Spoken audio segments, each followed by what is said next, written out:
I was wondering what suit you would wear. I love this suit.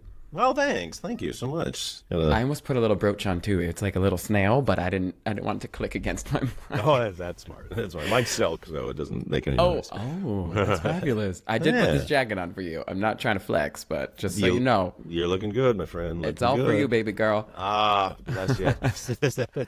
So where are you, by the way? I love this. Oh, I'm back in my office. It's here in Burbank. It looks awesome. Thanks. Well, Paul, it's so nice to see you again. I know You too. I said this last time I interviewed you, but I just admire you so much. You know, I'm not alone there, but you've made some of my favorite movies of all time. And I got to watch Jackpot last night, and I laughed out loud. Oh, good. Good. I'm glad you got to see it. Yeah, it was so good. I laughed out loud so many times, especially as an actor. There's a lot of relatable content in there, I'll say. For me, specifically. It's a bit of a horror show in the beginning. having been an actor for a long time, it was fun recreating those scenes, and yet triggering and horrifying at the same time. Yeah, I felt that deeply, and you nailed it. And you know, I just think overall, making people laugh, that's such a kindness. So you're sort of the ideal guest for today's conversation. And I know all this sounds cheesy, but I'm a ball of mozzarella, so I could just spend this whole time kind of complimenting you. But before I do that, and now that I've kind of ambushed you with some compliments, the first question I'd like to start out asking guests is, how are you at accepting compliments? Because I feel like in your position, you probably get them a lot. You always wish you got more. I'll tell you that. You hear that, everybody? Yes, exactly. No, I mean, I'm pretty good at it. I've kind of taught myself over the years not to be like, oh, you know, there's nothing worse when you compliment somebody. Oh, you look really nice. Oh, I look terrible. It's like, all right. Yeah. You know, I think you look nice. Now you're telling me I don't, you know, you don't. So I do think you have to be able to accept a compliment. You know, the fear for me is always, are you going to get overconfident? You know, I live in absolute terror of being overconfident, because I think that's the worst thing you can have in what I do for my career, making movies. You need to you need to go in confidently to every part of it, to the writing and development and post and production and all that. But at the same time, if you go in kind of so confident, like, I know better than anybody else, and, then you just, especially in comedy, you just literally set the clock for the end of your career, basically. You know, don't tell me what to do. I know what's funnier than that audience. It's like, okay, well, good luck to you then. I feel that deeply. Do you think if you kind of put weight in the compliments, then I think maybe it balances out, because you might put some weight in the other stuff too, so then maybe you stay in the middle because you're kind of hearing both? I don't know. Well, it's hard. I mean, these days, you're either getting complimented or you're getting excoriated. you know, and then it's all because of social media and all that stuff. I mean, you know, Twitter used to be such a lovely playground for me. I just loved going on Twitter. I would go to dinner by myself and just go like, I'm just going to start up a Twitter thing and just spend the 2 hours at dinner just having this fun back and forth with all the people that followed me, and it was just really fun and supportive, you know. And then once Ghostbusters happened, then it's just I can't go on there anymore. We just had a thing, like, it was the 8-year anniversary of the movie coming out, and somebody posted about it, so I wrote back like, oh, you know, I can't believe it's been 8 years. Thanks so much to all the fans and supporters of the movie, and like, it just unleashed holy hell of all these haters 8 years later who can't let it go. Goodness. It also unleashed all these people who are fans of the movie. Yeah. So they're then all the haters, going like, haters with an 8. Yeah, they're all saying like, you know, this has no fans, no supporters, and then everybody else is saying how much they love the movie. So, you know, it's you can't. I don't want to say you can't you can't take the high if you can't believe the low, because a lot of the low now is just random anger. Yeah, people. I don't know. Either their lives that they're not doing more, or they just want to pick a fight. Everyone wants to pick a fight these days. Yeah, well, that certainly happens in Jackpot, which we're going to get into. But I guess there's good reason to pick a fight in that film. Nice segue, by the way. Thank you so much. Thank you very much. We're not even getting into Jackpot yet, so it's kind of a fruitless segue. So I actually don't know where I'm going. I'm kind of kept it alive. You kept it alive. Thank you. I did want to say, I might be the download daily for this, but I listen to Theodore's score for that Ghostbusters film almost every day on my walk. I would say run, but it's a walk. Honestly, it's a walk.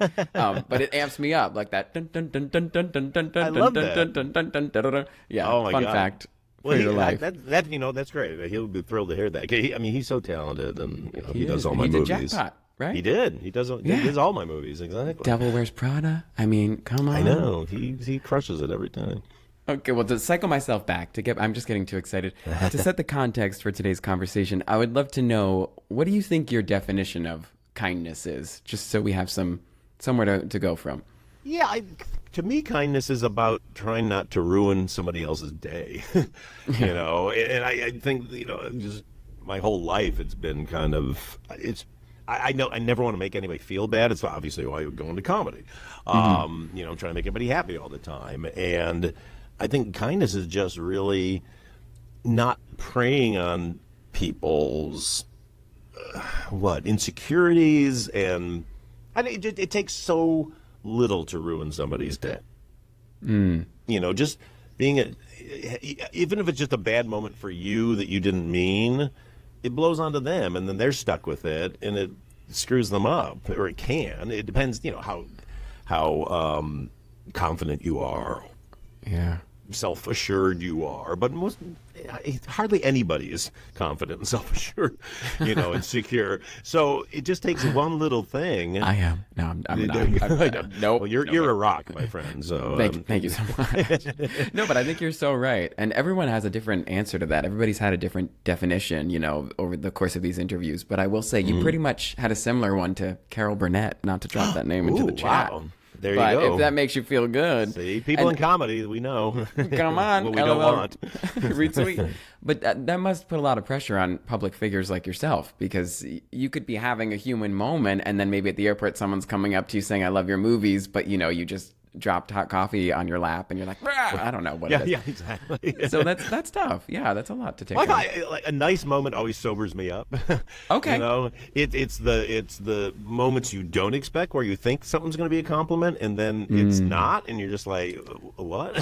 That's wild. Yeah, but here's again why I'm not Mr. Social media is terrible, but it's the same time, like we put up with stuff on social media that we never, as human beings, had to put up with for the entirety of our existence, which is this random, anonymous attacking of who we are, and it's everybody says it a million times, but you can go on, Twitter and have 100 people that say you're great, and there's one person who's mean, and that's all you can hear is the mean one, and it sticks in your head. That's like the opposite of the Lady Gaga quote, when she was on the Star is Born tour, and she was like, "There's 99 people in the room, but one person believes." It's sort of the other side of the coin. I don't know if you saw that compilation. Yeah, I did, certainly did. But it's true. I mean, there is a tendency to assault people, emotionally these days, and it's what I call punching the wound, which is, and I feel like,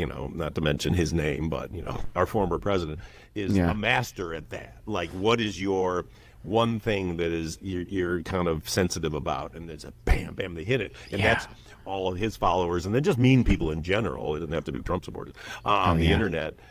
Just do that. They know what your one Achilles heel is, and they go at it. And so, it's the price of doing something in the public eye, and so you get used to it. It took me years to get used to it. Now I kind of find it funny, but it was kind really of built a callous. Yeah. Oh gosh. Well, I'm glad you've gotten to that better place. And looking back just a little bit further before you got there, I loved hearing about, just in different interviews, you've talked about how the kindness and support you received, especially for following your dream early on, was mainly from your mom.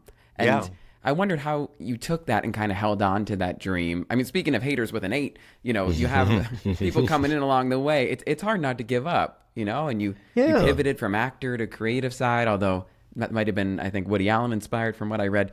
So what's your advice, I guess, for people out there maybe ready to give up? Well, I always say, like, if I can talk you into giving up on your dream, then you shouldn't be pursuing that dream. That's good. Yeah, because I have all the time people, always like, it's hard, I want to give up. And it's like, I don't know what to tell you other than I went through a million of those times, and you absorb the blow. The rest of the day you're like, but you get up the next day and go like, let's go. And that's what you have to have, or drop the dream, or pivot the dream to something that you just will not take no for an answer. Yeah, that's really smart advice. And I guess, well, I could try to quote it. I don't quite remember the exact quote, but there's that golden girl bitch in Jackpot. Sorry, that's what she's called. Yes. Nanny. My grandma listens. That's what she's called in the movie Nanny. You'll see Exactly. it. The little speech she gives on the buzz. That's a little heartfelt moment. Yeah, I keep exactly. teasing Jackpot. We'll get there eventually. I'm gonna do it. I love it. But looking back, is there? Do you think there's like one act of kindness that changed your trajectory? I'm sure there were a lot, but does one stick out to you? Well, I mean, it's funny because it's harder to. An act of kindness sounds to me like somebody purposefully doing something to make you feel good. And the one that was kind of the big thing for me, but I don't know if my mom did it as an act of kindness. Maybe because she told it to me. Because my dad was always kind of, he was a great guy. He wasn't like mean or anything. He was just tough on me, good. Yeah, and he was just tough. He ran a store. He was a boss, and you get this thing when you run things, which I feel now when I'm in a movie or whatever. You kind of, my dad used to say, when you walk in somewhere, a work situation, everybody's having fun except one person. It's the boss.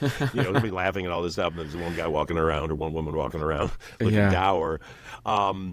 So he was not, very good with compliments or supportive kind of talk. He was fun, but so I always kind of thought my dad thought I was an idiot, basically, was the bottom line. And I knew my mom was, we had a great relationship and stuff. But I don't know, like 10 or 11, right around there. And we were driving the car, and I was in the back seat, and my mom goes, your father thinks you're a genius. I said, what? And I'm not, clearly. But just the fact, like, to hear that the dad who I thought kind of just was tolerating me and thought I was an idiot actually had some secret opinion about me that I was really smart. Yeah. And it really just it was this confidence boost I needed about to go into junior high and high school and teen years and all that crap. And, you're still completely put upon and not secure. But I always kind of had that hung in my head of like, okay, well, Dad thinks I'm a genius, so I got that going for me. Yeah. Well, it's funny what things stick out to us. And, a lot of the time the people saying them don't even realize that that's the thing we latched onto. Like your mom might not have remembered saying that. But it's it's interesting, the weight the words that we say have. I love that you kind of mention act of kindness, like the definition of it, what it really is. Because one, I thought in reading about you, it's tricky to call it an act of kindness because you certainly proved your worth. But you had this family movie come out that didn't do as well as you expected, and then Judd Apatow still had you direct Bridesmaids, which you kind of, in so many words, said it was like an act of faith or kindness. That was one that stuck out to me from looking at your career. Maybe just because I love Bridesmaids. Cool. Yeah. Well, that's nice. No, I mean, it definitely was an act of kindness because I was really dead in the water as far as movie directing. But I was doing great as a TV director, but I wanted to be doing movies. And, so it was a real, act of kindness. It was an act of kindness for me to do it. That's what I say. No, it was really, there you go. Yeah, there we go. No, I will always be grateful for him for pulling me out of movie jail for that. Yeah, what a guy. And just listening to your voice now, I'm having the weirdest transitions today. When do I not? I always do. I just like you must have been such a great tour guide because that was another thing I found out about you. Fun fact, we have that in common. I was also a bus tour guide, flailing around on the aisles, falling on people, getting tips. That's how I got tips. Not for Universal Studios, were it? It was for a movie TV tour in New York City. It's like a celebrity news, thing. Nice. Yours was Universal. Yeah, I was Universal Studios tour guide. Yeah, that must have been fun. Early 80s. It was good training because I wanted to be a stand-up. Yeah. And you're basically on a mic in front of an audience, 8 hours, 10 hours a day, every day. So it was cool for that. But I learned who I was doing it because I used to get on the mic like, hey, everybody, it's good to have you here. Blah, blah, blah. I'd go into like some weird DJ thing. And it just over the course of the summer with some people going like, what are you doing? And other thing, I'm just going like, why am I talking this way? You can't stop. Just got comfortable being myself in front of an audience. So. Yeah, I saw a lot of weird stuff because mine was on a bus and I would get stuck in traffic sometimes. God. I saw someone, well, this is dark, but I saw someone being abused once. I stopped the bus. I called the police. It was crazy to do that in New York City. Good old New York. The tour guide. Yeah. But, I bring it up, too, because now you're still guiding. You're guiding these sets. There you go. Nicely done. Another great transition. I love Isn't it nice, Paul? Isn't nice? Boy, you are on fire.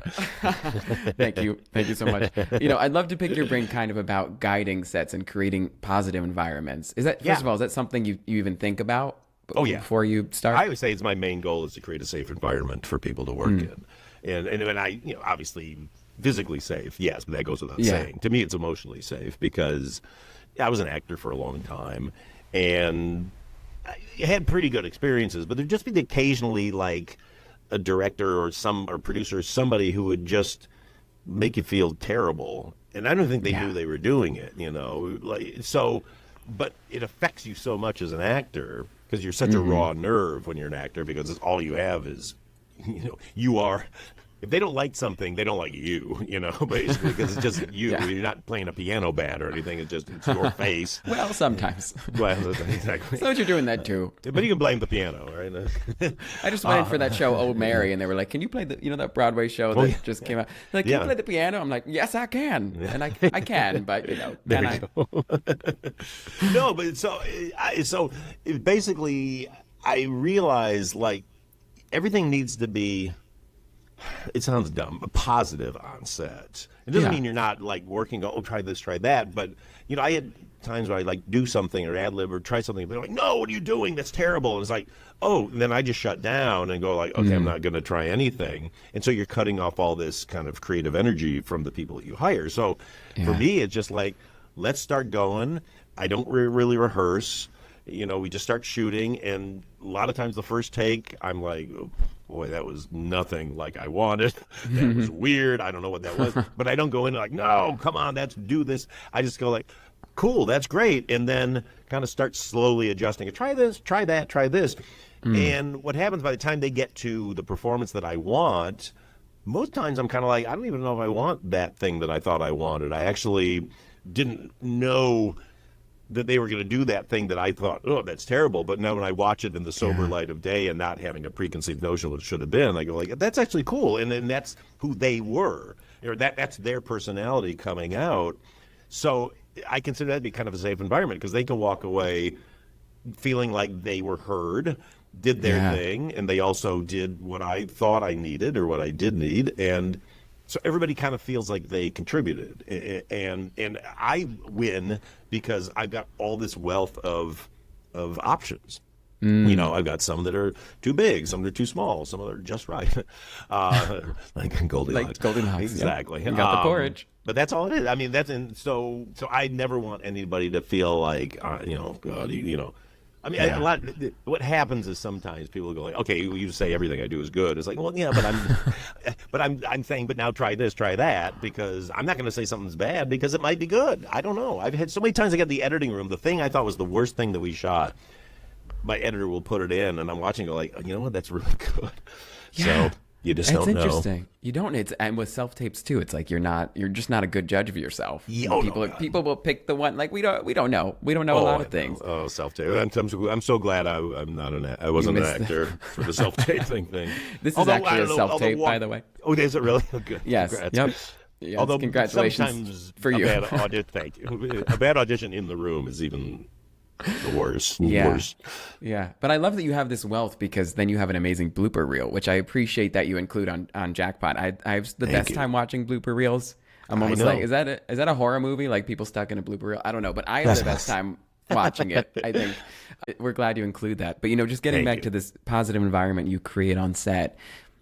What about in those inevitable moments when you think, things are going wrong or they're getting a little tense? How do you kind of lead and navigate with, you could say, kindness or a positive attitude, whatever you will, but how do you kind of keep it on track? Well, I mean, I just don't blow up, I just kind of, I course correct, really. Like I've had a couple of times where you're just like, oh, God. Like somebody just wants to cause trouble or just wants to be an asshole, and you're like, but then I'm just kind of like, okay, fine.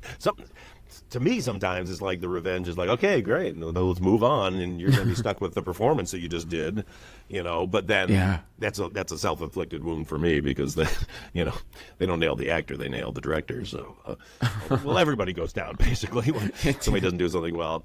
But no, I just try to be upbeat and kind of like, hey, come on, let's this is cool, this is great. I try to lead with compliments, which sounds Machiavellian, and it's not. I'm truly excited that people are doing stuff, and if something's not right, I'll be honest and go like, yeah, there's something we're missing here. I like everything we've been getting, but I think we need this, or I'm not. quite buying this yet. It just if it's all positive reinforcement to move towards something. There are a few actors who just just tell me who kind of lose patience for that. I mean, I had one actor, I won't name who they were, but who was very method. And for me, being a comedy guy, I'm always coming, oh my God, that was so hilarious when you did this. And this person was like, no, results, don't, to them, that was just I thought it's really funny. I would go it's really funny when you smile at the end. Could you do that again? And they didn't want to hear that. But then I realized, their process. I had to go I think at the end, it's really great if you feel really good about what just happened. Which is basically saying, just smile at me. But then they can come to the conclusion in their own way.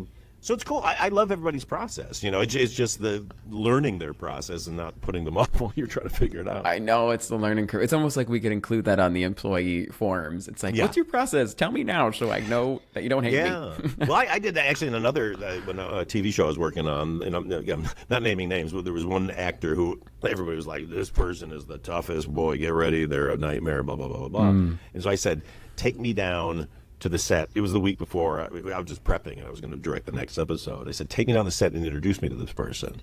And so they did, and I was like, I just got to say, I'm such a big fan of yours. It's my first time on the show, and just let me know if there's a way that you like to work or not work, because I really want to make sure that I'm in service to you. And this person thought it was the greatest thing ever, and they were wonderful to me the whole time, and because so much is about insecurity. Because people don't realize, it's so easy. People go, actors, it's easy, blah, blah, blah. And it's not. It's very hard, as you know, because they are on the line, and the only person that's really telling them what's good and bad is the director, So if then you're going to go, try this, and they try something that they weren't expecting, and you put it in, and it doesn't work or makes them look bad, they're screwed. They look bad. And for me, I always have to be like, look, we're going to try a lot of stuff. I swear to you, if it doesn't work, I will not put it in the movie. It will not be in there. But you got to trust me, because I want you to do something that you would not normally do, or bigger than you would normally do, or weirder, or sillier, name a million things. And that trust, once they trust you and they do it, then that's great. But if then they see the movie and they see the stuff that's in it, it's not good, and the audience doesn't like it. Because sometimes people do something and but I go the audience goes crazy for this, and you don't look bad doing it. I'm telling you, people love that you did this. But so it's a long way of saying it really, there has to be that trust, because we're in my position, I can make you look really bad or make it. Yeah. Which comes in handy, I guess. No, but it's that playfulness, I remember, you're just reminding me, I went to a test screening for Bridesmaids. I think it was a test screening or a pre-screening in college in New York. And I remember we filled out this little form after, and everyone turned into a film student and was like, but yeah, it is. No, it was interesting. There's something interesting about kind of knowing it's a pre-screening too and a test, because then you're almost looking for things. It's the same way when you're... Was it in Paramus, I have to ask? Oh, because we had a really weird test screening in Paramus. The very first... I think that's the only time we ever tested there. So it might have been New Jersey. I'm from New Jersey, so I can't remember if I was home or... I bet it was that. That was the first test screening we did. And we did great reviews. Thank you. Well, what happened was, I'll just tell you a behind-the-scenes story. We tested it that same night in Los Angeles and in New York. And so Judd and Kristen went to Paramus for the test there, and then myself and my editor were in LA for our test. So we're watching, and it's killing. We're it's really doing well, big laughs and applause and all stuff. So I'm write Judd oh man, we're in great shape, and he writes back, we're in bad shape. And it's apparently the exact same thing in Paramus just died. What? Yeah, it didn't work. So it's fascinating how that's interesting. Different audiences could be in different parts of the country. I remember loving it, and I think I remember feeling like I was in on a cool secret by the time it came out, because I'd already seen it, and I was telling everyone as if I was involved. I'm you gotta go see Bridesmaids. So I always loved it. Thanks. But speaking of Kristen, and I guess just these wonderful people you work with, are there any stories about acts of kindness on set that you remember, people you admire that have done something that just kind of really stuck with you? Well, what I always love on sets is how kind the actors are to each other generally. whenever there's a stunt that has to be done, the actors get so nervous for the other actor involved. And it's sometimes, truth be told, sometimes it's slightly insulting because they'll come off, blah, blah, blah, they're nervous about this, and you got to make sure that this, then it's like, guys, we've been testing this for a week. Like we put people in this, we put stunt people, we know that it's safe, But it's something very sweet that they so care because, they're so in the foxhole together, if you will, that they become a team. That's why it's such an outlier when you get somebody who is just doesn't want to, with everybody else, or is kind of has a competition with them. But I find that happens just 0.01% of the time, just because you can't play tennis by yourself. So everybody's very reliant on the people around them, especially in comedy, because comedy people know they need the other person and they want to make the other person be funny too. I've worked with couple of times with people who wanted to be the funniest one and didn't want anyone else to be funny, and I watched their careers take a nosedive. So you can't play tennis by yourself, I think, is a pull quote. I'm gonna tattoo that on my face. You go. Tattoo it right here. Stitch it on a pillow. Exactly. I wanted to put book on my head. Is that funny? Like Facebook? That's kind of an old joke. That was my Halloween costume one year. No, you could end up like MySpace though, and it'd be all. Oh, look at that! See, just throw a my in the air. Well, now you'd have to be Meta because they're not Facebook anymore. It'll be something else by the time I get Meta tattooed onto my body, and then I'll Please have don't to do that. put an X on it, and then I'll be representing X, which I don't want to do. Oh God, please don't do that. Well, the last time I saw you was at the Women in Entertainment Summit that I helped produce, and we were so happy to have you there, and you killed it, and everybody loved your panel. Can you speak a bit? I was trying to figure out a question you haven't been asked in this vein, but I guess I'll just have you speak about it. Just your experience championing female-driven stories, because I know you just didn't like what you were seeing out there. Yeah. And you're like, well, these are people, and I want to put them in a people lens. Yeah, I mean, it started with just seeing crappy representation of women on screen, especially in comedy, and seeing people that I knew who were really talented actors, and suddenly they'd be playing a shitty girlfriend or a mean wife, and it's just like, But I also I'm just more interested in women's stories, just because I find, we've all grown up with men's stories, especially, my age, and there's just something, we're just used to it, but I don't like I get tired of the politics of what these characters do, that it's always they're being held back by it's like every hero, like the wife, you go away from the house, and you're neglecting the family while he's out saving the world. It's like, okay, well, so clearly she's supposed to be a villain because, he's doing good things.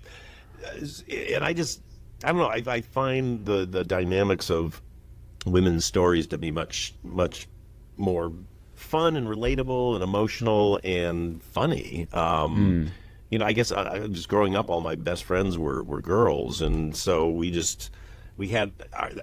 grew up around female humor, if such a thing exists. Yeah. And it's just all the guy, a lot of the guys I knew it was also aggressive and name calling and punching and the name calling. It's why political, but that's why I don't like this whole current state that we're in with politics and what Trump brought to it all, because it's all bullies. It's just we're in a culture of bullies right now.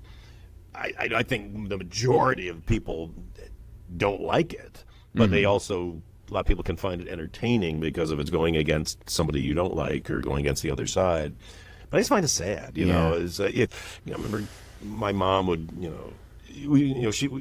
she always loved. There was a show like you're too young for the Phil Donahue show. You remember there was all these shows that were on TV, like in the daytime, that were like the Phil Donahue show, where he would kind of go around with a microphone and they'd have a guest and they would talk to the audience, kind of the way that Oprah, that kind of thing. And then like the Jerry Springer show came into being, and my mom would get so upset about it, and she goes, it's just dragging the whole tone of the country down. And I was like, you know what? I get that. It's like, it became so much fun to watch people screaming at each other and yelling and accusing and, beating each other up. And it just added to the feeling that like, we're enjoying the worst side of humanity. Yeah. And I just think we're in I think we're coming out of it, and I think we kind of came out of it, but now we're kind of back. It ebbs and flows. I don't know. It's like, it's just this bully society that pops up. It's pretty terrible. I mean, I can relate to a lot of what you were saying, because growing up, especially with guys being around them and having sort of like that yes, Andy attitude, not Andy, like no one was named Andy that I knew of, but yes, and improv attitude. That was dumb. You almost feel like you want to fit in, and then you find yourself as you're growing up, like just not wanting to have that humor. And then I always was more so friends with women too. And I think it's because I don't know if it's like innately women just have a lock on empathy a bit more, or stereotypically in society. They're just I mean, it sounds so, painting with such a wide brush, but I mean, in general, female friends are so supportive of each other. Yeah. In different ways than guys are. Guys are kind of like, painting with a wide brush. Exactly. Yeah, we're painting with a wide brush. Come on, it's a little more kind of, come on, bro. That kind of, I don't know, is slightly more aggressive friendship, if you will. But like, when I see my wife, holding hands with her friends or putting her arm around somebody, there's something so kind of sweetly supportive of it that takes a lot of this. I can't look weak, or I can't look like this. I think maybe that's it. Maybe it's just like male friendships are afraid to look vulnerable. Yeah, I don't know. Maybe there's something there. There's something like I want. Like you don't see that in a lot of media that I wish we could see, because I know there's a lot of us out there that feel this way, and I think it's changing. We're us awkward guys are everywhere. Oh, that's me. We're nice. We're nice guys. Yeah, I wanted to. There's already a pilot called Awkward. Otherwise, I would have written it. But something that's always awkward at the start of a lot of your movies are these unlikely pairings. This tension that you've seemed to master, and I know that's sort of at the center of a lot of comedy. But it's pretty much a theme, from Spy to The Heat to Simple Favor and now Jackpot. Obviously, having those two opposites again is perfect. It's like the great ingredient for comedy gold. Yeah. It's also something, this might be too like woo-woo and weird, but like it's something that I wish we could do in real life. It's kind of what we were just getting to. Yeah. As a mastermind of this, like through your characters, what is it you think that really brings people together in the end? Like what is it every time almost that like is bringing them together? Well, just seeing each other. Yeah, I think it's opposites attract. I think you always kind of like when you're dating, you're like, oh, I wish I had a person who just, so nice and blah blah blah, and you get with the person that you kind of thought you wanted, and you're like, oh my God, I'm so bored. Yeah. Like you need to be two pieces of a puzzle that fit together, and I think that's the same way with friendships. That said, it's like being in comedy. As a director, I would especially. When I was starting out, I would get sent these scripts all the time because having done Freaks and Geeks, so people like, oh, you can do teen things or these, early 20s things. And it was always the nerdy, the lead character was a nerd, but then his friend was a total, womanizer and is all like, come on, man, you got to get laid and all this stuff. And I was like, none of my friends talk like that. We would just jettison that person so fast. So... But at the same time, it's almost like friendships are need to be kind of simpatico, and then relationships need to have a little more opposite thing in it. But again, it's not a cut and dry thing. But I don't know. It's an interesting question you bring up. Like it's just something I wish for society. If we could all embrace I think a lot of people are opposites, as you're saying. Yeah. But it maybe politically, I'm like. Yeah. Maybe Definitely. we could figure something out. Maybe not. Well, for comedy, you definitely want two people who are, oil and water, because that's where you get the conflict, and then they slowly come together. So that's comedy gold, like you said. But in real life, I don't know if you want that much stress on a relationship. I know. It's like bridging. How can we bridge this gap? Well, you do this so well in Jackpot. I'm finally here. I'm going to ask you a couple questions about this movie that I watched last night, which I had the best time doing with my popcorn. Oh, good. How was it, I guess, first of all, working on this film with Awkwafina and John Cena? Because that kind of rhymes. And some other fun peeps. I know this was like the movie you said you always wanted to make. Yeah. I mean, first of all, talk about kindness. I mean, they are two of the nicest people. This isn't like Hollywood bullshit. They are really wonderful because they're so in it to win it, and they're both very kind people, very polite people. And because of that, it just made the whole experience so much fun. You know, and it all trickles down. You know, I mean, if you know, I'm a nice guy, and if my stars are nice, then nobody else can misbehave. Not that they do, but it's harder to misbehave. You know. Yeah. So that's really great. And then I just had so much fun getting back in the action comedy genre, because that's my favorite thing to do, and haven't really done it since Ghostbusters was the last time I did anything like that. Because School for Good and Evil was so I was just like kind of a pig in shit, if you will. I don't know if you're allowed to swear on this, but well, you just did. No, I you are. did. It doesn't matter. Bleep me it's out, totally exactly. fine. But no. So it was tons of fun, and we shot in Atlanta, which I'd never shot in before, and I actually ended up loving shooting there. It was really fun. Yeah, it's so much fun. There's so many fun moments in this film. A lot of fun action sequences. Talk about polite, even like when he's throwing the woman out of the car and he puts the helmet on her and he's like, I'm not going to throw someone out with a helmet. I'm not a monster. So many good things. Yeah, I'm not a monster. There's so many good bits in this. Another thing I guess you have unlocked. Now I'm finding ways to just keep complimenting you throughout this whole interview. But another thing, I'll take it. Okay. I get my ass kicked every day, so I'll take this. You did say you wanted them, so yes. Another thing I feel like you balance well, like I mentioned before, is that comedy and heart, and that's certainly prevalent in this film. And you've talked about that with Bridesmaids specifically, how you had a whole other version of Bridesmaids that was just crazy, and then you had to make sure the heart was there. How do you navigate that as a storyteller? Is it just like an intuition, or is there a formula? No, I mean, there's not really a formula. It's you kind of, if you're really in touch with and you have the right sense of humor and with an audience and stuff, you know when you're pushing too far. You know when you when something feels inauthentic. I think that's the biggest thing.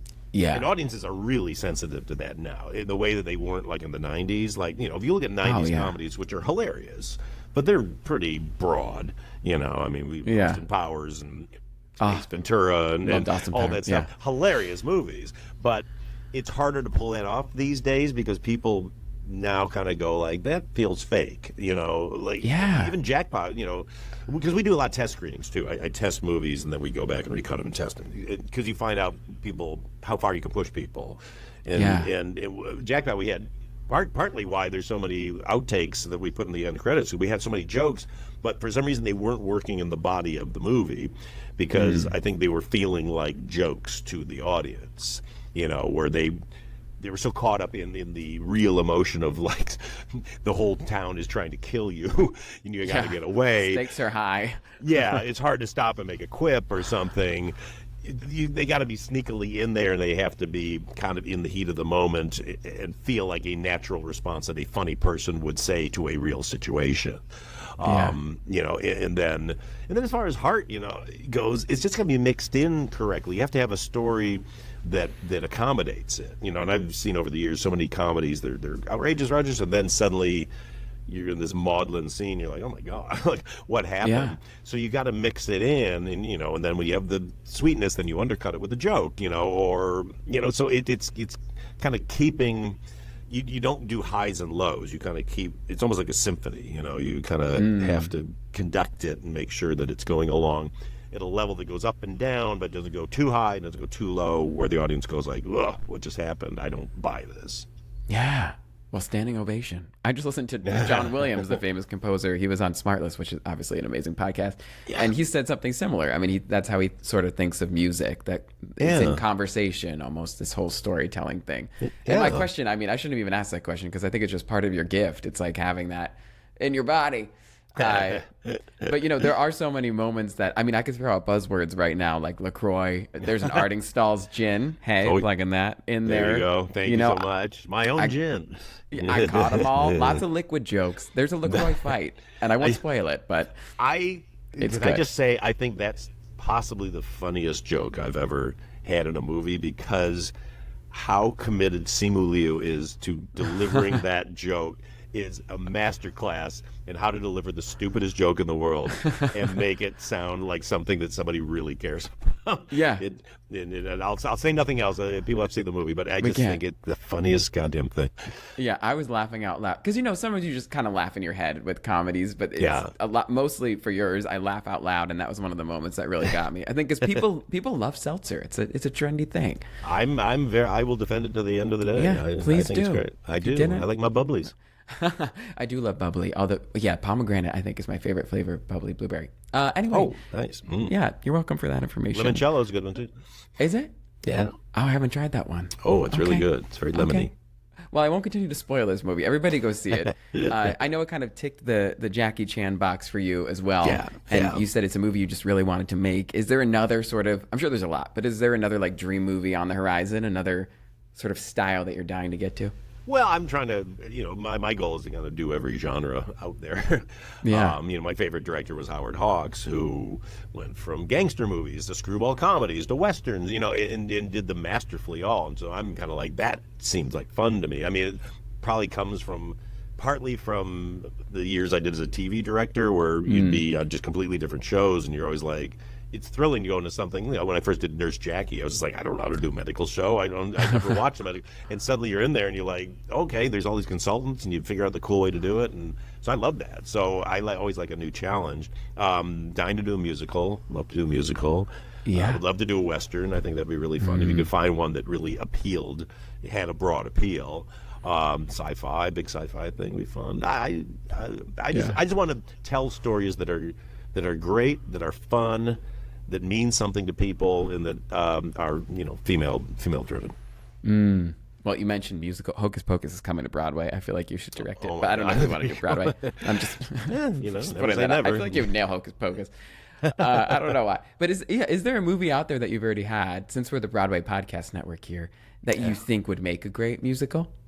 I actually think that Freaks and Geeks would make a good music.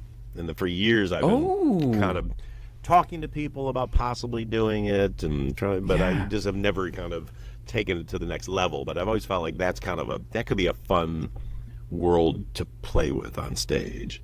Yeah. Do you have like a composer that you would love to do? I mean, I know Theodore, but I don't know. Teddy's the greatest. I'm also good friends with Tim Minchin, so every once in a while, Tim and I'll go like, we should do that. And but he's always busy with stuff. But he likes the idea of it too. So, yeah, I mean, there's so many talented people out there. My God. Yeah. Oh yeah, there are. And your films have that musicality too. So I feel like you would really, your talents would lend themselves nicely to a musical. Oh, thanks. I mean, Bridesmaids, I feel like would make a really fun musical. I don't know. Yeah, actually, somebody in London. Have to do it right, but this big company in London wanted to do Bridesmaids the opera. Oh, and I was like, "That's cool. Who's going to write that?" They go, "You." I'm, that's way beyond my skill set. Well, that's like the Hamilton pitch, right? Like our founding fathers rapping. It's so crazy that it might actually be golden. You never know. Totally. Let's get Lin-Manuel to do it, because hey baby girl, I don't know how to do it exactly. Don't throw away that chat. Yeah, I mean, A Simple Favor 2 is very musical, and I know we're getting A Simple Favor 2. A Simple Favor 2 is something. You certainly are. Exactly. This is not a drill. How has that process been so far? Can you kind of share anything? I loved that movie so much, so I'm excited. Thanks. So we shot it. We're very excited about it. Actually, tomorrow night, as of the taping of this podcast, we're doing our first test screening of it. I'll see you in Paramus. There you go. Exactly. Not in Paramus. Long Beach. Oh, that's so exciting. But I'm really excited about it. It's actually, because this was a tough one to put together, because I've never done a sequel before. Sequels to me are just terrifying, because if you get away with something once and it works, I would say, like, step away, man.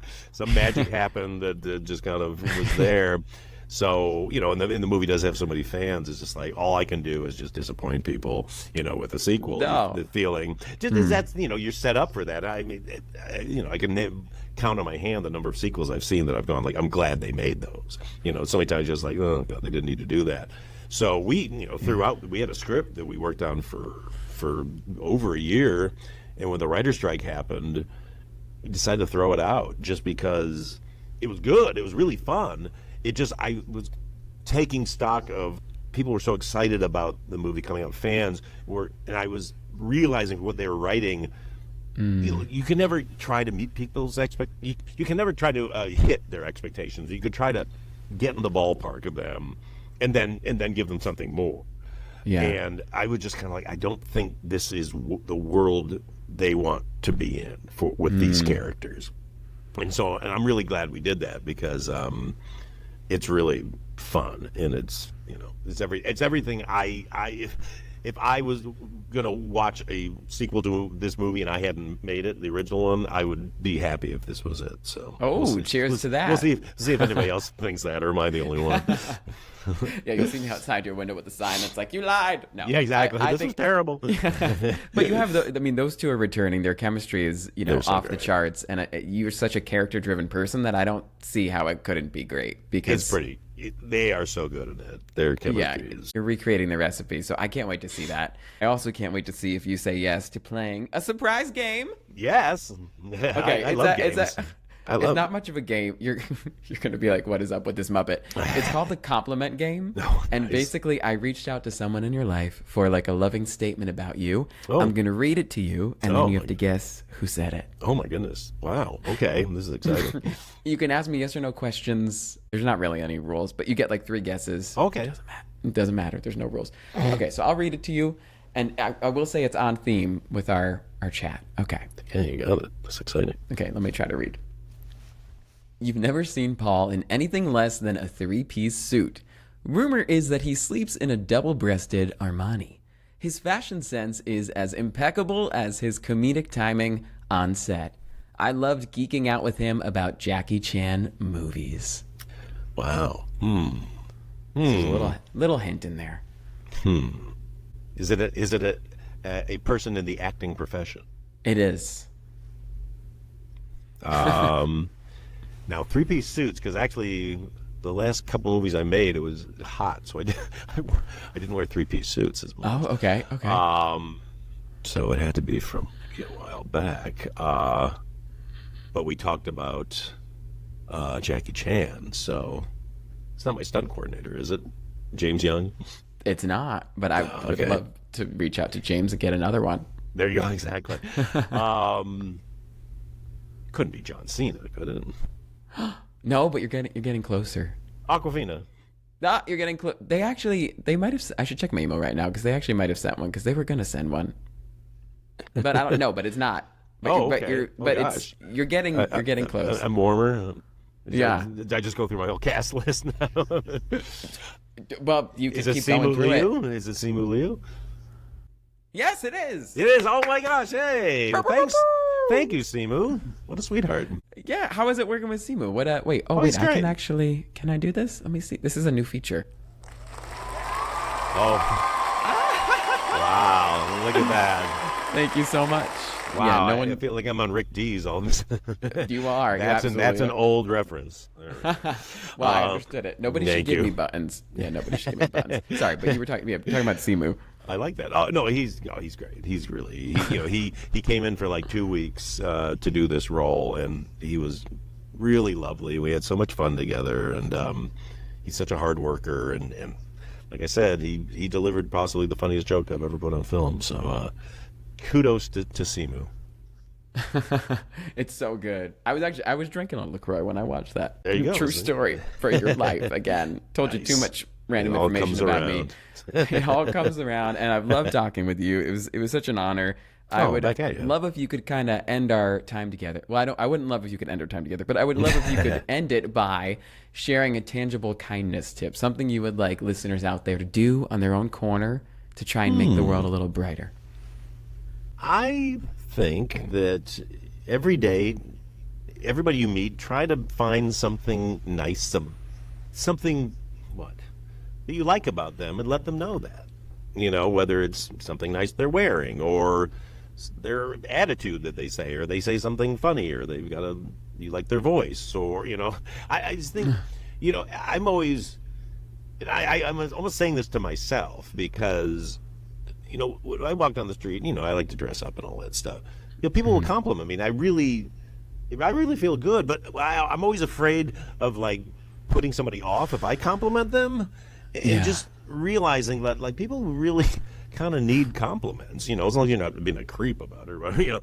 But yeah, and like the intention. I mean, like, you there. look really nice, or like, to me, I found like, because it's a minefield. Go, well, you look prettier, so like that's bad. But like, I really like your style, and I found, when people dress really interesting, men or women, it's kind of like, you have really a great style, and I think that's a compliment because it's not Thank about you. a physical, but not about a physical appearance, Yeah.